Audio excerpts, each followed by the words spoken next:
भाव एक तरफ है, अगर भाव में भर करके नियम कानून का खंडन भी होता है तो उसे कोई फर्क नहीं पड़ता। जैसे श्री कर्माबाई थी, उन्होंने विचार किया कि जगन्नाथ जी को दिन में तो खूब भोग लगता है, लेकिन जब रात में पट बंद हो जाते हैं तो उनको भूख लगती होगी। उन्होंने अपने भाव से विचारा, तो 3 बजे तड़के उठकर बिना नहाए धोए सबसे पहले खिचड़ी बनाई और जगन्नाथ जी को रोक के पुकारती, तो जगन्नाथ जी आने लगे, उनकी गोद में बैठ जाते और वो पूरी खिचड़ी खवाते। एक दिन 7 बजे लगभग सुबह स्नान करने जा रही थी, तो एक संत भगवान मिल गए जो नियम कानून को जानने वाले थे और नियम से चलते थे।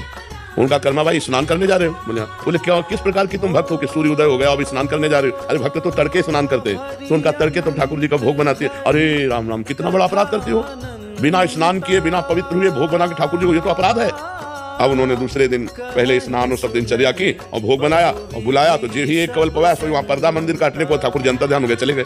अब वहाँ खिचड़ी मुंह में लगी थी एक कवल के। तो जगन्नाथ जी के पार्षदों ने पूछा कि जय जय, अभी तो भोग पधराया नहीं, ये मुख में भोग कैसे? अरे बोले कर्माबाई और नियम वाले के चक्कर में पड़ गई है, तो एक कवल में पाओ। कर्माबाई से कह दो मैं नियमों से प्रसन्न नहीं होता, मैं प्रेम से प्रसन्न होता हूँ, मैं प्रेम से अधीन होता हूँ। तो जब कभी भाव से भक्त पवाता है तो भगवान पाते हैं, नियमों के अनुसार नहीं। नियमावली तो प्रेम प्राप्ति के लिए है और प्रेम को भगवान स्वीकार करते हैं। भाव का भूखा हूं मैं, ना कि नियम का भूखा हूं मैं।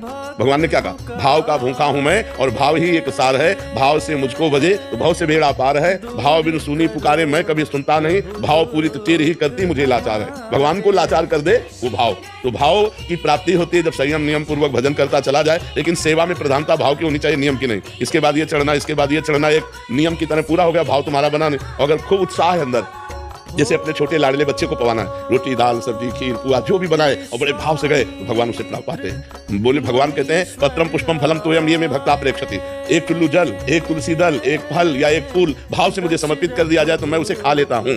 भाव ही प्रधान है, नियम के द्वारा भाव की पूर्ति होती है। अगर भाव नहीं है तो नियम का कोई महत्व नहीं है।